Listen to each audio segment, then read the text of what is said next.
एक दिन कंपनी की मीटिंग के दौरान प्रिंस ने एक अजीब बात महसूस की। जब भी कंपनी की नई इंटर्न पिंकी को उल्टी जैसा महसूस होता, ठीक उसी समय प्रिंस के शरीर में भी वैसी ही तकलीफ होने लगती। ये बार बार होने लगा और धीरे धीरे प्रिंस को बेचैनी होने लगी।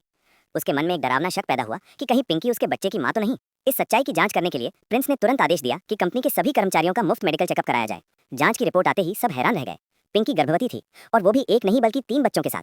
लेकिन पिंकी नहीं चाहती थी कि प्रिंस को इस बात का पता चले। वो खुद को एक साधारण गांव की लड़की मानती थी और सोचती थी कि वो किसी बड़े सीईओ के लायक नहीं है। उसे पूरा यकीन था कि अगर प्रिंस को सच्चाई पता चली तो वो उसे बच्चों को जन्म देने नहीं देगा। इसलिए पिंकी ने फैसला किया कि वो चुपचाप मेहनत करेगी, पैसे कमाएगी और अकेले ही अपने बच्चों को जन्म देकर उन्हें बड़ा करेगी।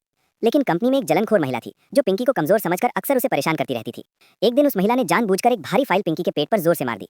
उसी पल पिंकी को पेट में तेज दर्द हुआ और बहुत ज्यादा खून बहने लगा। ठीक उसी समय प्रिंस के सीने में भी अचानक असहनीय दर्द उठा। उसी वक्त सहायक पिंकी की मेडिकल रिपोर्ट लेकर पहुंचा। जैसे ही प्रिंस को पता चला कि पिंकी उसके 3 बच्चों को गर्भ में लिए हुए है, वो घबराकर उसे ढूंढने निकल पड़ा। लेकिन तब तक वो जलनखोर महिला पिंकी को बाथरूम में बंद कर चुकी थी। पिंकी की हालत बेहद गंभीर थी और लगातार खून बह रहा था। इसके बावजूद उस महिला ने ना तो एम्बुलेंस बुलाई और ना ही किसी को मदद करने दी। उल्टा उसने अपने लोगों से पिंकी को वहां से छिपवा दिया। जब प्रिंस घबराते हुए कंपनी पहुंचा तो उसे बाथरूम के फर्श पर सिर्फ खून का बड़ा धब्बा दिखाई दिया। प्रिंस गुस्से और डर से भर गया। उसने सभी कर्मचारियों को बुलाकर सख्ती से पूछताछ शुरू कर दी। लेकिन जलनखोर महिला ने झूठ बोलकर पिंकी के बारे में सब कुछ छुपा लिया। घर लौटने के बाद भी प्रिंस का मन बेचैन रहा। उसे लगातार लग रहा था कि कुछ बहुत बड़ा और भयानक होने वाला है। उसे ये बिल्कुल अंदाजा नहीं था कि इस समय 4 जिंदगियां मौत के बेहद करीब पहुंच चुकी हैं। वो जलनखोर महिला पिंकी को इसलिए सताती थी क्योंकि उसे ये नहीं पता था कि पिंकी के पेट में प्रिंस के बच्चे पल रहे हैं।